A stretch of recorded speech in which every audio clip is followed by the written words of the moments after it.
Good evening. So for a while, I have been giving nuggets on the prophets and the kings. So tonight, what I want to do is to share a little bit more information. I'm trying to chop this down into bits and pieces because it's a lot to take in. And so I want to break it down again in bits and pieces to kind of get your mind going so that as you read or as you're hearing these passages preached, you'll have a better understanding of them. And so just briefly tonight, what I want to share, I want to focus on the Southern Kingdom. If you have not seen the breakdown of how we got the divided kingdoms, go back to my YouTube page and those videos, you will find those on there. But tonight I want to specifically focus on the Southern Kingdom, which was ruled by Jeroboam. Rehoboam. Jeroboam was the Northern Kingdom. So Rehoboam, which was the son of Solomon, was the king of the Southern Kingdoms, which was comprised of Benjamin and Judah. Okay. And what we're going to look at is the kings for the Southern and the Northern. We're going to look at them, but specifically, I want to introduce the 7 good kings, and then they had 12 bad kings. Before I do that, though, I think it's important to also share here. When you study this, it's important to know that there were prophets for Israel and Judah before they went into exile. And then there were prophets while they were in exile. And then there were prophets after they returned back from captivity. As you know, or you should know, Israel never returned back from their captivity with the Assyrians, right? And so just a little bit of information that's really good here. The pre-exile prophets, those were Amos, Joel, Hosea, Obadiah, Nahum, Jeremiah, Habakkuk, Zephaniah, Micah, and Isaiah. These are important because not only were they prophets to Israel and Judah, but they were also prophets to Edom, Assyria, and Edom and Assyria. And now we can't forget about Elijah and Elisha. And there were other prophets, Shemaiah, I think that was his name, who was the prophet who told Jeroboam that he was going to, God was going to tear the kingdom from Solomon. And I may be pronouncing his name wrong, so I do apologize. But I'm more so focusing on the 12 major and the minor. So that's why I'm not dealing particularly with Elijah and Elisha. But for these, they were prophesying, these ones that I just listed, they were prophets to the people before they went in exile. So when you're reading their books, it's important to keep in mind that they were giving warnings to the people before they went into exile. They were telling them things pretty much like about their idolatry, how they were forsaking God, how they were forsaking God's people. They were into all of this idol worship. They did not look like a chosen people, a set apart people. They had blended in and they looked just like the culture around them. And so God kept sending prophet after prophet to warn his people. Some of these were contemporaries of each other. And so they were overlapping. And so one thing we can attest to, a lot of times people say, well, God is unfair. Why is God judging people? God judges after he sends warning. He was always sending a warning to them. And they would repent and then fall right back into their patterns all over again. And so God kept sending, and they were killing his prophets. They were ignoring his prophets and all of these things. And so, real briefly, the good kings, there were good 7 kings: Asa, Jehoshaphat, Joash, Amaziah, Azariah, Jotham, Hezekiah, and Josiah was the last good king that Judah had.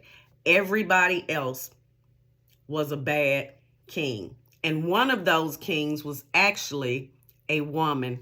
And we're going to get into that when we talk about the kings of Israel. But out of rebellion, if you will, she came and took over and tried to kill everybody so that no other king would come through Judah. But God preserved his people.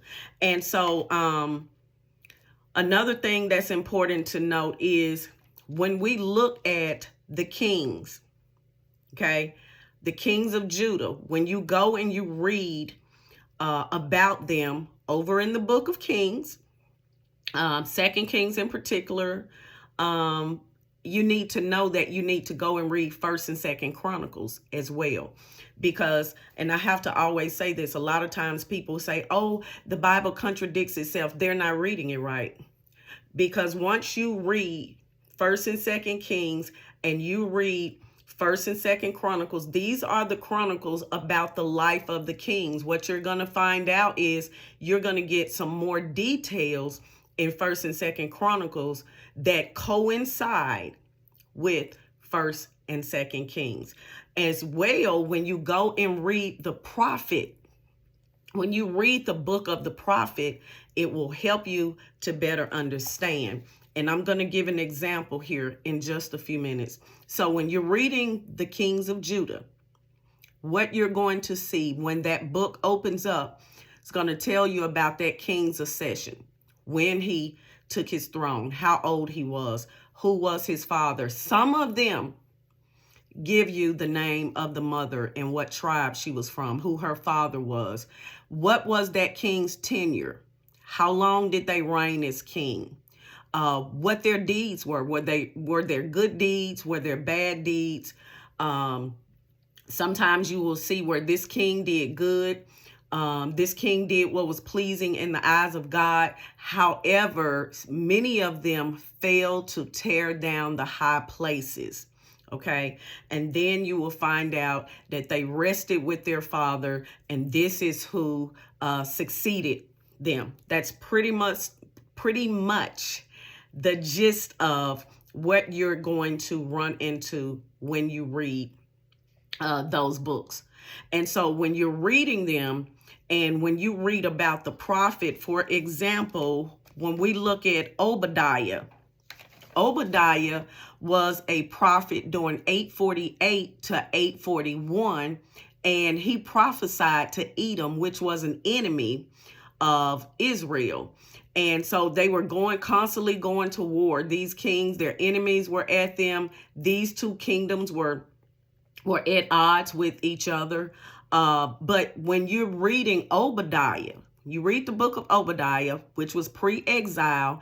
Obadiah prophesied to Edom about what God was going to do to them as a result of their not assisting their brothers. Okay.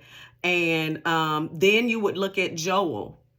Joel was a prophet when King Jehu was prophet. When Jehu was king of Israel, and when Jehoram, these names can be so tongue twisting.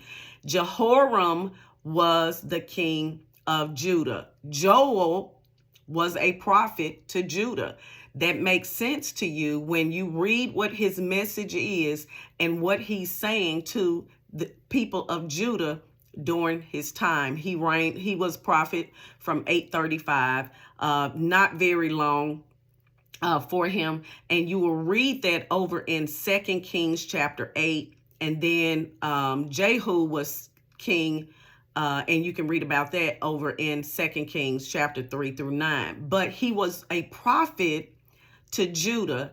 And when Joel was prophet, Jehoram was one of those bad kings. So when you tie his message in and you read about King Jehoram, then it will make sense to you.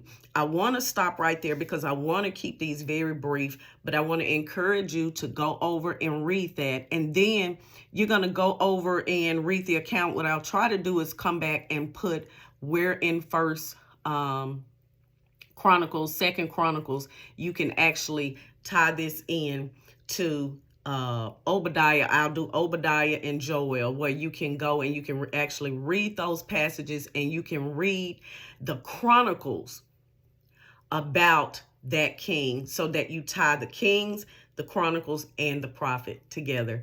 I hope this has been helpful to you. Hope you come back again for another video. We're going to be doing Jonah and Amos. And again, these were pre-exile prophets. Before Israel ever went into Assyria, before Judah ever went into Babylonian captivity, they were constantly warned. All right. Till next time, God bless. Talk to you later. Bye-bye.